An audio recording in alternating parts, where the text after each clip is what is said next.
Okay. Investment வந்து அந்த 2.1 இந்த 1.1 crore இருக்கு இல்லையா? 2.5 crores இது வந்து சேவிங்ஸில் வந்த காசு, இதில் இன்வெஸ்டிங் பண்ணிட்டு வந்த காசு. ஸோ இது இல்லாமல் உங்களுக்கு வந்து என்னென்ன பெனிஃபிட்னா, நீங்கள் வந்து இப்போ 10,000 நான் எடுத்துக்கின அமௌண்ட்டு உங்களோட நான் அதிகமாக இன்வெஸ்ட் பண்ணால் அதிகமாக உங்களுக்கு காசு வரும், கம்மியாக இன்வெஸ்ட் பண்ணால் அதுக்கேற்ற மாதிரி காசு வரும். அவ்வளோதான் டிஃப்ரென்ஸ்.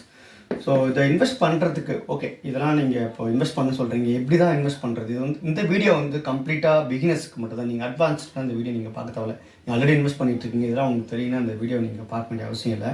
இது வந்து இன்வெஸ்டிங் இது வரைக்கும் பண்ணாதவங்களுக்கு இன்வெஸ்டிங் சொல்லிட்டு இருக்காங்க, என்ன தான் அது ஏன் அப்படின்னு சொல்லிட்டு இருக்காங்கன்றவங்களுக்கு தான் இந்த வீடியோ. ஓகேங்களா? ஸோ நம்ம பேசிக்காக இன்வெஸ்ட்மெண்ட் பண்ண போகிறோன்னா ஓகே என்ன பண்ணலாம், என்ன பண்ணணும், அதுக்கு பேசிக்காக என்ன பண்ணணுன்றது தான் அந்த வீடியோ. ஸோ இன்வெஸ்ட்மெண்ட் பண்ணணுன்னா இப்போ என்ன பண்ணணுன்னா, நீங்கள் வந்து ஸ்டாக் மார்க்கெட்டில் இன்வெஸ்ட் பண்ணலாம். அதுக்கப்புறம் மியூச்சுவல் ஃபண்ட்ஸில் இன்வெஸ்ட் பண்ணலாம்.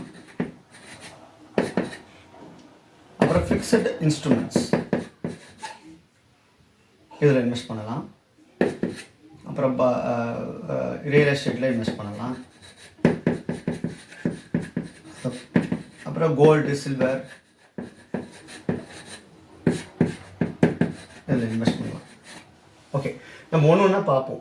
ஓகேங்களா? இதில் வந்து எது பெஸ்ட்டு ரிட்டர்ன் கொடுக்குன்னு சொல்லிட்டு நான் சொல்கிறேன். கோல்டுக்கு மட்டும் நான் லாஸ்ட்டாக வரேன். ஸோ ஓகே, இந்த ஸ்டாக்னால் என்னென்னா, நீங்கள் கம்பெனி நிறைய பேர் ஒரு டாடா மோட்டார்ஸ்னு ஒரு கம்பெனி இருக்குன்னா, இது ஒரு நீங்கள் ஏதோ எஸ்பிஐ பேங்க் அக்கௌண்ட் வச்சுருக்கீங்கன்னா அவங்களுக்கு ஒரு பேங்க் இருக்குது. அவங்களாம் வந்து அந்த கம்பெனிஸ் வந்து பார்த்திங்கன்னா பப்ளிக்லி லிஸ்டட் கம்பெனின்னு சொல்கிறாங்க. அதாவது பார்த்திங்கன்னா அவங்க ஷேர் வந்து நீங்கள் அவங்க பிஸ்னஸில் நீங்கள் பார்ட்டிசிபேட் பண்ணிக்கலாம். நீங்கள் அவங்க பிஸ்னஸில் இன்வெஸ்ட் பண்ணி நீங்கள் பார்ட்டிசிபேட் பண்ணிக்கலாம். பேசிக்காக அதுதான். நீங்கள் வந்து அந்த அவங்களுடைய ஷேர் காசு கொடுத்து வாங்கிங்க, நீங்களும் ஒரு சின்ன பார்ட்னர் எஸ்பிஐ பிஸ்னஸில் நீங்கள் ஒரு சின்ன புள்ளி ஒரு பார்ட்னராக நீங்கள் வந்து காசு கொடுத்து ஷேர் வாங்கிட்டால் நீங்கள் ஒரு சின்ன பார்ட்னர் மாதிரி. ஸோ கம்பெனி க்ரோ ஆனால் நீங்களும் க்ரோ ஆகிங்க, நீங்கள் காசு முதலீடு போட்டதும் க்ரோ ஆகும். ஸோ அதுதான் ஸ்டாக்கு. அதுமாதிரி நிறைய ஸ்டாக்ஸ் வாங்குறது தான் ஸ்டாக் மார்க்கெட், ஈக்விட்டின்னு சொல்லுவாங்க. கம்ப்ளீட்டாக ஈக்விட்டி மார்க்கெட். ஓகே, அதுக்கப்புறம் வந்து பார்த்திங்கன்னா மியூச்சுவல் ஃபண்ட்ஸ். ஸோ மியூச்சுவல் ஃபண்ட்ஸ்னால் என்னென்னா, நீங்கள் அந்த ஸ்டாக் இங்கே வாங்குறீங்க இல்லையா? ஸோ எனக்கு வந்து எந்த ஸ்டாக் வாங்கணும்னு தெரியாது. எனக்கு வந்து ஐயோ அந்த ஸ்டாக் வாங்கிட்டா திரும்ப அடுத்த வருஷமே இறங்கிச்சுன்னா என்ன பண்ணுறது, அடுத்த மாதமே இறங்கிச்சுன்னா பண்ணுறது, அந்த ஸ்டாக்கை பற்றி எனக்கு எதுவுமே தெரியாது. ஏதோ நிறைய ஸ்டாக்ஸ் இருக்குது, எதை வாங்கணும்னு தெரியல. இது அந்த நான் ஒரு ஸ்டாக் வாங்குகிறேன், அது வந்து நல்ல ஸ்டாக்கானே எனக்கு தெரியல, அது எப்படி அனலைஸ் பண்ணணும்னு எனக்கு தெரியல. இந்த பிரச்சனைலாம் இருக்கிறவங்களுக்கு இந்த மியூச்சுவல் ஃபண்ட்ஸ் இருக்குது இல்லையா? இவங்க என்ன பண்ணுவாங்கன்னா, நம்ம வந்து காசு வந்து மியூச்சுவல் ஃபண்ட்ஸ் வந்து என்ன பண்ணுவாங்கன்னா, நம்மளுக்கு பதிலாக அவங்க ஸ்டாக்கில் இன்வெஸ்ட் பண்ணுவாங்க. இவங்க இந்த மியூச்சுவல் ஃபண்ட்ஸ் இருக்காங்க இல்லையா, அவங்க என்ன பண்ணுவாங்கன்னா, அவங்க ஃபண்ட் மேனேஜர்னு சொல்லுவாங்க, என்ன அனலிஸ்ட்னு சொல்லுவாங்க. ஆலோசனை பண்ணி இந்த ஸ்டாக் வந்து நல்லா போகுமா போகாதா, அடுத்த வருஷம் நல்லா போகுமா போகாதா, நல்லா போகும்னு அவங்க வந்து ப்ரெடிக்ட் பண்ணிட்டாங்கன்னா வாங்குவாங்க, இல்லைனா வந்து வாங்க மாட்டாங்க. அது மாதிரி இவங்க ப்ரெடிக்ட் பண்ணுறதுக்கு அதுக்காக படித்து அதுக்காகவே அது சம்மந்தப்பட்ட துறையிலே வளர்ந்துறவங்க ஃபண்ட் மேனேஜர்னு சொல்லுவாங்க. அவங்க அனலைஸ் பண்ணி இந்த ஸ்டாக் வாங்குவாங்க. ஒரு ஸ்டாக் வாங்குவாங்க, ஒரு பர்சன்டேஜ் பொறுத்திருக்கு. நம்ம மியூச்சுவல் ஃபண்ட்ஸை பற்றி டீப்பாக அப்புறமா போகலாம். ஜென்ரலாக மியூச்சுவல் ஃபண்ட்ஸ்னால் என்னென்னா, நீங்கள் ஸ்டாக்கு வாங்குறதுக்கு பதிலாக மியூச்சுவல் ஃபண்ட்ஸ் ஹவுஸ் ஏஎம்சி இருக்கும். அவங்க என்ன பண்ணுவாங்கன்னா, உங்களுக்கு பதிலாக ஸ்டாக் வாங்குவாங்க, ஆனால் நீங்கள் அவங்களுக்கு காசு கொடுத்துருவீங்க. ஸோ அவங்க வந்து அனலைஸ் பண்ணி எந்த ஸ்டாக் பெஸ்ட்டாக போகும், பெஸ்ட்டாக போகாது, அதுக்கேற்ற மாதிரி அனலைஸ் பண்ணி நீங்கள் வாங்கி இது மாதம் நீங்கள் இன்வெஸ்ட் பண்ணலாம், இல்லை எப்போ காசு இருக்குதோ அப்படி இன்வெஸ்ட் பண்ணிக்கலாம். அந்த மாதம் இன்வெஸ்ட் பண்ணுறது தான் சிப்னு சொல்கிறாங்க. உங்கள் கையில் காசு இருக்கும் போதெல்லாம் நீங்கள் இன்வெஸ்ட் பண்ணணும்னா அது லம்ப்சம்னு சொல்லுவாங்க. எப்போன்னா நீங்கள் கையில் காசு இருக்கும் போதெல்லாம் இன்வெஸ்ட் பண்ணலாம். இல்லை மார்க்கெட் வந்து டவுன் ஆகுது, நல்ல ஆப்பர்ச்சுனிட்டி இருக்குன்னா ஸோ அப்போ வாங்குறது லம்சம்மாக. சில பேர் நான் லம்சம் வாங்குகிறேன் அப்படின்னா, ஸோ மார்க்கெட் டவுன் ஆகிருக்கு, இப்போ நல்ல ஆப்பர்ச்சுனிட்டி சொல்லிட்டு வாங்குறவங்க நிறைய பேர் இருப்பாங்க. ஸோ அவங்க அந்த டைமில் நிறையா மியூச்சுவல் ஃபண்ட்ஸ் வாங்குவாங்க. இப்போ மார்க்கெட் டாப்பில் இருக்குது, நம்ம வந்து இந்த டைமில் என்ட்ரா விரும்பல, அதுமாரி இருக்கிறவங்களுக்கு வந்து பார்த்தீங்கன்னா நெக்ஸ்ட்டு போவாங்க. இதெல்லாம் என்னென்னா பேசிக்காக என்னென்னா இது மியூச்சுவல் ஃபண்ட்ஸ் பற்றி அவருக்கு வரும். பேசிக்காக மியூச்சுவல் ஃபண்ட்ஸ்னால் நீங்கள் ஸ்டாக் வாங்காமல் மியூச்சுவல் ஃபண்ட்ஸ் மேனேஜர்ஸ் வந்து என்ன பண்ணுவாங்கன்னா, அவங்க உங்களுக்கு பதிலாக ட்ரான்சாக்ஷன் பண்ணி காசு அவங்க அனலைஸ் பண்ணி எப்போ வரணும் வெளியில் வரக்கூடாது அப்படின்னு சொல்லிட்டு முடிவு பண்ணுறவங்க. ஸோ பேசிக்கலாக நீங்கள் வந்து மாதம் காசோ இல்லை வருஷத்துக்கு ஒரு தடவை காசோ நீங்கள் கையில் இருக்கும்போது காசு போடுறீங்க, அது வந்து க்ரோ ஆகும். So fixed instrument. ஓகே, இந்த ஃபிக்ஸட் இன்ஸ்ட்ருமெண்ட்னா என்னதுன்னா இதுதான் வந்து இந்த எஃப்டி, ஆர்டி, பாண்டு இதெல்லாம் வரும். இந்த ஃபிக்ஸடு இன்ஸ்ட்ருமெண்ட்னா ஃபிக்ஸடாக, அதாவது பார்த்தீங்கன்னா இவங்க ஈக்விட்டி ஸ்டாக் மார்க்கெட்டுக்கும், அதாவது இந்த மியூச்சுவல் ஃபண்ட்ஸ்க்குலாம் எதுவுமே சம்மந்தம் கிடையாது. இது கம்ப்ளீட்டாக பேங்க் ரிலேட்டடு. இவங்க வந்து என்ன பண்ணுவாங்கன்னா உங்களுக்கு ஃபிக்ஸடாக உங்களுக்கு கம்ப்ளீட்டாக நீங்கள் வந்து 4% கொடுக்கணுன்னா ஒரு வருஷத்துக்கு கண்டிப்பாக 4% கொடுத்துருவாங்க. ஸோ ஆர்டினா எவ்வளோ பர்சன்டேஜ் அலோகேட் பண்ணுறாங்களோ அது கம்ப்ளீட்டாக த்ரூ அவுட்டாக நீங்கள் எது வரைக்கும் ஃபாலோ பண்ணுறீங்களோ அது வரைக்குமே அது கண்டினியூ. அது வந்து ஃபிக்ஸட் இன்ட்ரெஸ்ட் ரேட் மாறவே மாறாது. உலகத்தில் எந்த பிரச்சனையாக இருந்தாலும் சரி மாறவே மாறாது. ஒரே ஒரு ஈவெண்ட்டு மட்டும் இந்த இன்ட்ரெஸ்ட் ரேட்டு பாதிக்கிறது வந்து பார்த்திங்கன்னா இந்த ரெப்ரோ ரேட்டை வந்து குறைப்பாங்க, இன்க்ரீஸ் பண்ணுவாங்க. எப்போ ஒரு ஈவெண்ட் நடக்கும் அப்போ மட்டும் கம்மியாகும். இந்த பாண்டுன்றது நம்ம ஒரு எனக்கு தெரிஞ்ச வரைக்கும் நிறைய பேருக்கு இந்த அவேர்னஸ் வந்து கம்மி தான். எனக்கு தெரிஞ்ச வரைக்கும் இந்தியாவில் இந்த பாண்டுன்றது என்னென்னா பேசிக்காக நம்ம ஊரில் பத்திரம்லாம் வாங்குறீங்க பார்த்தீங்களா, கடன் வாங்கினா பத்திரம் வாங்குறாங்களே அதே கான்செப்ட் தான். என்னென்னா நீங்கள் வந்து ஒரு பாண்டு வாங்குறீங்க. பாண்டுனா என்னென்னா ஒரு பேங்க்குக்கு வந்து காசு தேவைப்படுது, ஏதோ ஒரு கம்பெனி காசு தேவைப்படுதுன்னா என்ன பண்ணுவாங்க, பேங்க்குக்கோ இல்லை வேறு யாருக்கோ காசு தேவைப்படுதுன்னா நீங்கள் வந்து ஒரு அந்த பாண்ட் வந்து வாங்குறீங்கன்னா அவங்க என்ன சொல்லுவாங்கன்னா உங்களுக்கு 7% மினிமம் வந்து இன்ட்ரெஸ்ட் கொடுத்துட்றேன், நீங்கள் இன்வெஸ்ட் பண்ணுங்கள். ஒரு வருஷமும் 1 லட்ச ரூபாய் நீங்கள் கொடுத்தீங்கன்னா மாதம் உங்களுக்கு வருஷத்துக்கு உங்களுக்கு 7% கொடுத்துட்றேன், வருஷத்துக்கு 7% கொடுத்துட்றேன். இந்த பாண்டுன்றது 7 to 12% நிறைய பாண்ட் இருக்குது. கார்பரேட் பாண்டு இருக்குது, இல்லைனா வந்து கவர்மெண்ட் பாண்டு இருக்குது செக்யூராக. ஆனால் அந்த பாண்டுன்றது இருக்கிறதுல உலகத்துலேயே ரொம்ப ரொம்ப சேஃபான இன்ஸ்ட்ருமெண்ட் வந்து இந்த பாண்டு. இந்த ஸ்டாக் ஈக்விட்டி மார்க்கெட் டவுன் ஆனால் கூட உங்களுக்கு பிரச்சனை அதிகமாக இருக்கும், கேபிட்டலு உங்களுக்கு காசு இழக்க வாய்ப்பு இருக்குது. ஆனால் இந்த பாண்டில் வந்து பார்த்திங்கன்னா பாண்டோ இல்லை ஃபிக்ஸட் டெபாசிட்டோ, even private bank fixed deposit கூட ரிஸ்க்கு தான். ஆனால் இந்த கவர்மெண்ட் பாண்டுன்றது ஹைலி செக்யூர்டு, நீங்கள் வந்து காசை இழக்க மாட்டீங்க.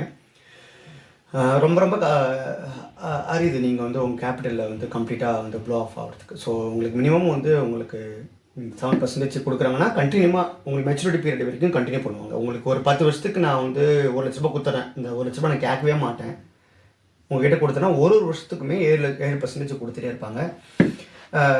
அது வந்து இந்த பாண்ட் அந்த 1 லட்சத்தை நீங்கள் எடுக்க முடியாது மெச்சூரிட்டி பீரியட் வரைக்கும். ஸோ இது எல்லாமே அப்படி தான். ஃபிக்ஸட் டெபாசிட் எல்லாமே எல்லாம் ஃபிக்ஸட் டைம் தான், நீங்கள் அந்த காசு திரும்ப யூஸ் பண்ண முடியாது. ஆனால் ஈக்விட்டி ஃபண்ட்ஸு மியூச்சுவல் ஃபண்ட்ஸ்லாம் அப்படி கிடையாது, நீங்கள் எப்போ காசு எடுத்தாலும் வெளியில் வந்துடலாம். ஆனால் ரிஸ்க் அதிகம்.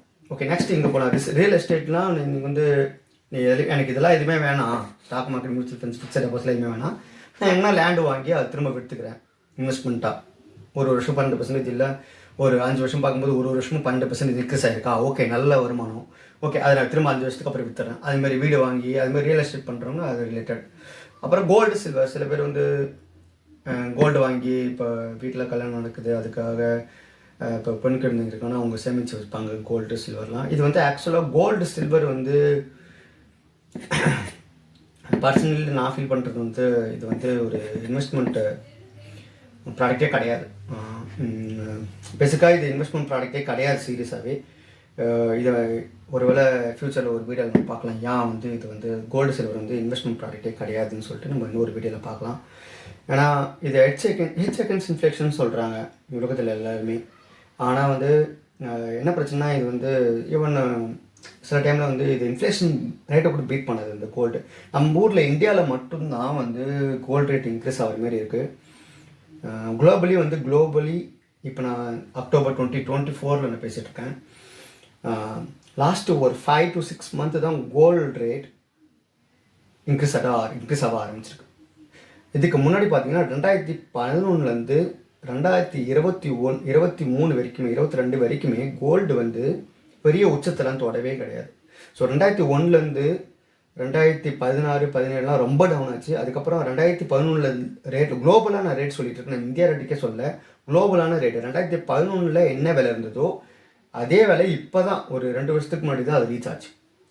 கோல்டில் 2011 நம்ம ஊரில் இல்லாமல் வேறு ஒரு US$ வாங்கினவங்களுக்கு வந்து அது நஷ்டம் தான். 2011 வாங்கினவங்களுக்கு 2024 தான் அவங்களோட கேபிட்டலே திரும்ப கிடச்சிருக்கு. கேபிட்டல்னால் அவங்க போட்ட காசு திரும்ப கிடச்சிருக்குன்னு அர்த்தம். நம்ம ஊரில் ஏன் வந்து கோல்டு வந்து இன்க்ரீஸ் ஆகுது, ஏன் கோல்டு ஆக்சுவலாக இன்க்ரீஸ் ஆகலை, கோல்டு நம்ம அதிகமாக காசு கொடுத்து வாங்குகிறோம் இந்தியா வந்து, அதுதான் டிஃப்ரென்ஸ்.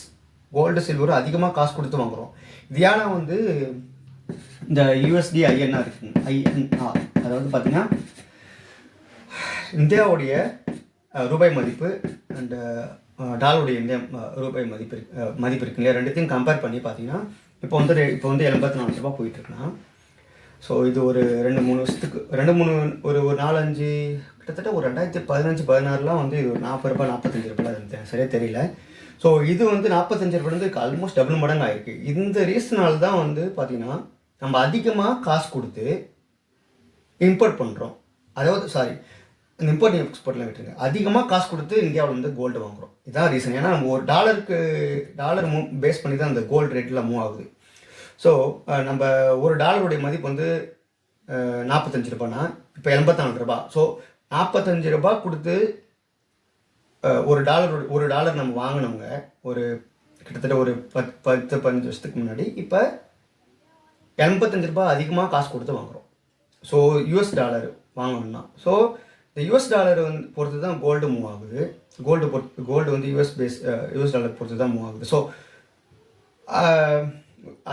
ஸோ இந்த ரேட் வந்து பார்த்தீங்கன்னா நிர்ணயம் பண்ணுறது வந்து டாலர்ஸ் தான் நிர்ணயம் பண்ணுறாங்க. ஸோ அதிகமாக காசு கொடுத்து நம்ம கோல்டு வாங்குறோம். இதனால தான் வந்து இந்தியாவில் வந்து அதிகமாக நம்ம ஃபீல் பண்ணுறது கோல்டோட ரேட் இன்க்ரீஸ் ஆகுதுன்னு சொல்லிட்டு. ஸோ ஃபர்தராக வந்து இப்போ லாஸ்ட் 6 மந்த் வந்து ரொம்ப அதிகமாக கோல்டு இன்க்ரீஸ் ஆகிட்டு இருக்கு. காரணமே கோல்டே ஆக்சுவலாக இன்க்ரீஸ் ஆகிட்டு இருக்கு, இப்போ தான் ஆக்சுவலாக இன்க்ரீஸ் ஆக ஆரம்பிச்சிருக்கு. ஸோ இதெல்லாம் different way of stock, mutual funds, fixed deposit, real estate, silver, இதை பற்றிலாம் நம்ம வந்து பேசிகிட்டு இருக்கோம். ஓகே, இது வந்து பேசிக்காக இதெல்லாம் வந்து அதாவது இன்வெஸ்டிங் பண்ணுறதுக்கான ஃபெசிலிட்டிஸ் இதெல்லாம் இந்தியாவில் இருக்குது. ஓகே, இப்போ வந்து அதிகமான ரிஸ்க் எது பார்ப்போம். அதிகமான ரிஸ்க் வந்து ஸ்டாக் தான், ரெண்டாவது மியூச்சுவல் ஃபண்ட்ஸ், அதுக்கப்புறம் ஃபிக்ஸட் டெபாசிட். அந்த ரியல் எஸ்டேட் பற்றி எனக்கு அந்தளவுக்கு தெரியல. இது வந்து லேண்டு வாங்கி விற்கிறவங்களுக்கு தான் தெரியும். மோஸ்ட்லி நிறைய பேர் வந்து கோல்டு லேண்டு தான் நிறைய பேர் நம்ம ஊரில் இன்வெஸ்ட் பண்ணிகிட்டு இருக்காங்க இன்னமும். அதுக்கப்புறம் கோல்டு, சில்வர், இதை பற்றி நம்ம அப்புறம் பார்க்கலாமோ. இப்போ கான்சிடர் பண்ணுறது இதுதான். ஓகே, இப்போது ஸ்டாக்கு, மியூச்சுவல் ஃபண்ட்ஸ், ஃபிக்ஸட் டெபாசிட்டில் இருக்கீங்கன்னா இதுக்குள்ளே அதிகமான ரிஸ்க் ஸ்டாக். ஆனால் நீங்கள் அதிகமாக சீக்கிரமாக வளரணும்னா அதிகமாக ரிஸ்க் எடுத்தால் தான் அதிகமாக ரிவார்டும் கிடைக்கும். நீங்கள் வந்து எனக்கு அதிகமான என்னுடைய காசு வந்து வளர விரும்பலை, எனக்கு வந்து minimum amount inflation rate beat பண்ணுற மாதிரி எனக்கு காசு வந்தால் கூட போதும் அப்படின்றவங்களுக்கு இந்த ஃபிக்ஸட் இன்ஸ்ட்ருமெண்ட் போகிறது நல்லது. இல்லை எனக்கு ஆவரேஜாக ஒரு ரிட்டர்ன் எடுக்கணும், ஆனால் உடனே எனக்கு ரிட்டர்ன் வேணாம், ஒரு 5 வருஷத்துக்கு நான் வந்து அந்த காசை மாதம் இன்வெஸ்ட் பண்ணுறேன், எனக்கு ஒரு ரொம்ப ரிஸ்க் இல்லாமல், எக்ஸ்ட்ரீமான ரிஸ்க் இல்லாமல், எனக்கு கொஞ்சம் மீடியமான ரிஸ்க் எடுத்துகிட்டு வரவங்களுக்கு இந்த மியூச்சுவல் ஃபண்ட்ஸ் பெஸ்ட்டு. ஆனால் மியூச்சுவல் ஃபண்ட்ஸில் அதிக ரிஸ்க் எலமெண்ட்ஸ்லாம் இன்ஸ்ட்ருமெண்ட்ஸ்லாம் இருக்குது. ஸோ நம்ம பார்த்து வாங்கணும். அதுவும் ஸ்டாக் வந்து பார்த்திங்கன்னா ஒரு ஸ்டாக் வாங்கினீங்கன்னா ஒரு சில ஸ்டாக்ஸ்லாம் வந்து ரொம்ப டவுன் ஆகிடும். ரொம்ப புதுசாக வரவங்க, ஸ்டாக் மார்க்கெட் புதுசாக வரவங்க, இப்போ சமீபத்தில் ஸ்டாக் மார்க்கெட்லாம் இப்போது அக்டோபர் வந்து ரொம்ப செல் ஆஃப் ஆகுது. ஸோ இதுவே வந்து கிராஷ்னு சொல்கிறாங்க. ஆக்சுவலாக வந்து பார்த்திங்கன்னா ஒன்ஸ் பேர் மார்க்கெட்டில் என்ட்ரு ஆச்சுன்னா அது வந்து it will last for 18 months to 24 months அது வந்து கண்டினியூ ஆகும்.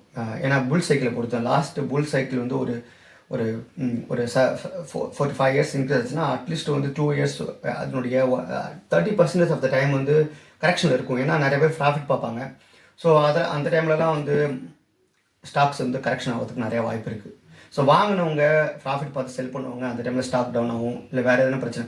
ஸோ சில ஸ்டாக்ஸ்லாம் ரொம்ப டவுன் ஆகிடுச்சு. ஸோ எக்ஸ் பேங்க்லாம் பார்த்தீங்கன்னா ஒரு 4-5 வருஷத்துக்கு முன்னாடி எஸ் பேங்க்லாம் 400 ரூபா அந்த ரேஞ்சுக்கிட்டே இருந்துச்சு. இப்போலாம் வந்து கிட்டத்தட்ட 20 ரூபா தான் இருக்குது, 24 ரூபா அப்படி தான் போயிட்டுருக்குன்னு வச்சுக்கலாம். ஸோ சில ஸ்டாக்ஸ்லாம் பயங்கரமான ப்ராஃபிட் கொடுத்துருக்கு. சில ஸ்டாக்ஸ்லாம் 10 times 20 times கூட ப்ராஃபிட்லாம் சில ஸ்டாக்ஸ்லாம் கொடுத்துருக்கு. நல்ல ஸ்டாக்ஸே, ஃபண்டமெண்டலாக குட் ஸ்டாக்ஸே நல்லா ரிட்டர்ன் கொடுத்துருக்கு. ஸோ நம்ம பார்த்து வாங்கணும். அது வந்து ஸ்டாக்கு அது நம்ம பேசிக்காக ஒரு வீடியோவும் நம்ம எப்படி போகலாம், எது இன்வெஸ்ட் பண்ணலாம், எப்படி வந்து ஸ்டாக்ஸ் வாங்கலாம், ஸ்டாக்னா என்னது, அந்த ப்ரைஸ் வந்து எப்படி மூவ் ஆகுது, இந்த சார்ட்லாம் பார்க்குறீங்க இல்லையா, இந்த சார்ட்லாம் என்னது, எப்படி வந்து இந்த சார்ட்லாம் வந்து நிர்ணயிக்கிறாங்க, அதெல்லாம் சொல்லிட்டு நம்ம பார்ப்போம் நெக்ஸ்ட் வீடியோவில்.